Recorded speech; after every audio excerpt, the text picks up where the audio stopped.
The first thing we're gonna do is we're gonna head to City Park because the #1 thing to do when you're in Budapest is to go to the thermal baths. So we're gonna visit the most popular one. It's the Széchenyi Thermal Bath. And we're gonna spend a couple hours there just seeing what the Budapest thermal bath is all about. We've just walked inside the thermal bath and the main entrance lobby is absolutely beautiful. Price for a day pass is 5,900 and you have access to the pools all day. You also get a wristband which gives you access to a locker. We finally found the outside pools. It's kind of like a maze on the inside.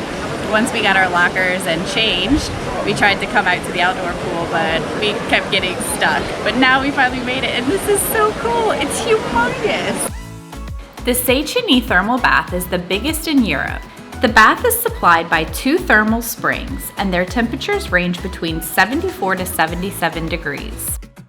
We are in the pool, and this feels so good. They've got literally everything. They've got a lap pool, they've got people playing chess, they've got like this water fountain spray. It's such a cool vibe.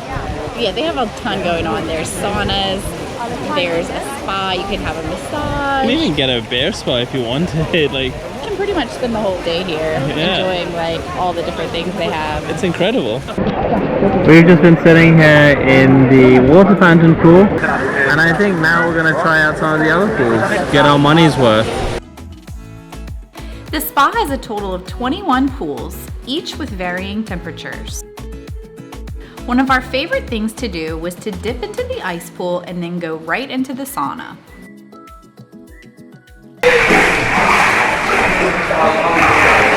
Oh my god, it's so cool. Alright, getting out. How was it? So good.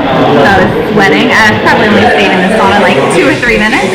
Then got into the ice cold water, dumped my head. Feels good, right? Yeah.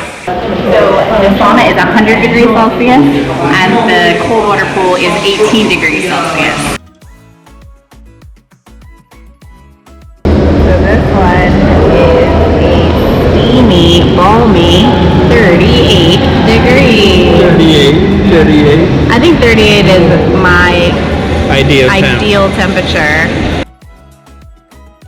We spent like maybe 4 hours in the thermal pools, just going from pool to pool to pool, just experiencing everything. It was a really good time.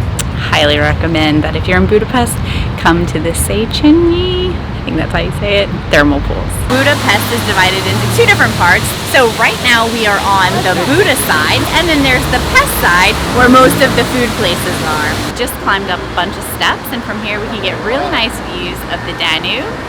Also, this is the area where they discovered Europe's largest underground lake. The weather today is definitely spring weather. We're now heading towards Buda Castle.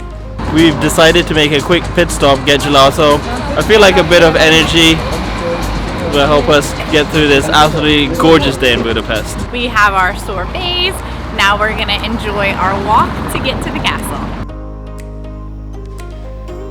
While we were eating our ice cream on the bench, we realized that there's a water fountain right here and you can just come up and fill your water bottles.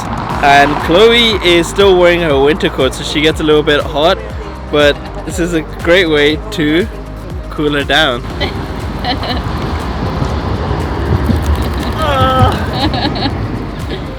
She said enough. Look at her tail. She's so excited. She's so happy, girl. Well, that was a little happy break with some ice cream and water refreshments. And now we're going to continue our trip to Buda Castle. Just walking through the Buda Castle Gardens. And they've got water features and water fountains. Very pretty, very serene. The gardens are at the foot of the castle, so you have to climb up. However, finally my prayers have been answered because they have an escalator that takes you all the way and you avoid climbing. I really thought we were either going to have to take the funicular up or have to climb up. I had no idea they had this escalator. From the top of Castle Hill, you can get really good views of the Danube, as well as most of the older parts of Budapest. The chain bridge is closed right now because they're renovating it, but it was the first bridge to span the Danube, and it connected the 2 cities, which were Buda and Pest. There are 8 different bridges that go from one side of the Danube to the other side. The castle district is huge, so we've only just made it from the garden area to the Buda Palace. The Buda Palace is now an art gallery, so you can go in and check out the art. Next to Buda Palace is the President's Palace, and there's a very long line of people waiting to get in. So I'm assuming if you want to get in, come in early.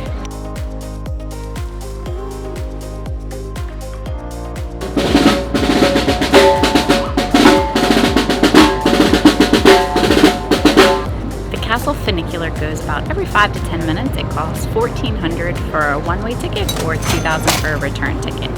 We're just catching some shade under this absolutely gorgeous tree, looking at the line that hasn't moved. We're not entirely sure why there is a line or if this is like on a daily basis, but it seems like people are queuing up for ages.